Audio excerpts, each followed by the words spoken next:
Umargam GIDC સ્થિત ચંદન steel કંપનીના હાલમાં કાર્યરત યુનિટના વિસ્તરણને અનુસંધાને પારડી પ્રાંત અધિકારીની અધ્યક્ષતામાં ઉમરગામ બારીબારીયા સમાજ હોલ ખાતે લોક સુનાવણીનું આયોજન કરવામાં આવ્યું હતું। લોક સુનાવણી એકંદરે શાંતિપૂર્ણ અને સુવ્યવસ્થિત માહોલમાં સંપન્ન થઈ હતી।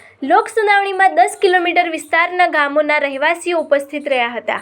ગ્રામજનોએ CSR પ્રવૃત્તિઓ અંતર્ગત ગ્રામ્ય વિસ્તારમાં વધુ સુવિધાઓ ઉપલબ્ધ થાય તે અંગે રજૂઆત કરી હતી। પ્રાંત અધિકારીએ લોકોએ રજૂ કરેલા પ્રશ્નો અને સૂચનોનો ગંભીરતાપૂર્વક વિચાર કરી કંપનીના પ્રતિનિધિઓને નિયમ મુજબ જરૂરી માર્ગદર્શન આપ્યું હતું। કંપનીના પ્રતિનિધિઓએ જણાવ્યું હતું કે ચંદન સ્ટીલ કંપની GPCBના તમામ નિયમોનું કડક પાલન કરે છે અને વિસ્તરણ બાદ પણ પર્યાવરણ સંબંધિત તમામ નોર્મ્સનું પાલન કરવા પ્રતિબદ્ધ છે।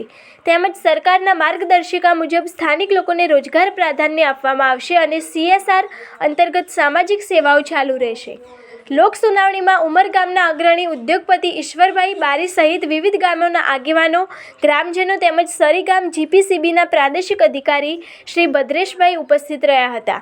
પ્રાદેશિક અધિકારીએ ગ્રામજનોના પ્રશ્નો સાંભળી હકારાત્મક વલણને આવકારી અને કંપનીને જરૂરી અનુપાલન અંગે સૂચનાઓ આપી હતી।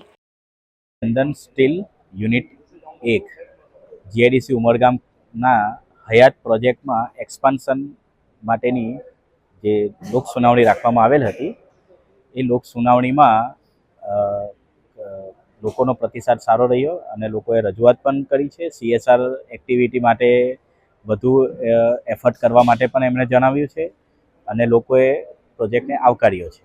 આજે ચંદન સ્ટીલના એક્સપાન્શન પ્રોજેક્ટ છે એના માટે લોક સુનાવણી રાખવામાં આવી હતી। આજુબાજુના જે GR પ્રમાણે 10 કિલોમીટરના એરિયાના જે પણ ગામો હતા એ લોકોને જાણકારી આપવામાં આવી હતી અને આજે લોક સુનાવણીનું આયોજન કરવામાં આવ્યું હતું, જેની અંદર ખૂબ સારી રીતે લોક સુનાવણી થઈ છે અને લોકો દ્વારા ખૂબ જ સારા પ્રશ્નો પૂછવામાં આવ્યા છે, રોજગારીને લગતા, પ્રદૂષણને લગતા અને CSRને લગતા। એ ખૂબ જ આવકાર્ય છે અને એ મુજબ ચંદન સ્ટીલને અમે જે અમારી કાર્યવાહી નોંધ છે એમાં એ પ્રમાણે સૂચના આપવા માટે GPCBના અધિકારીઓને પણ સૂચના આપવામાં આવી છે અને આજની લોક સુનાવણી પૂરી કરવામાં આવી।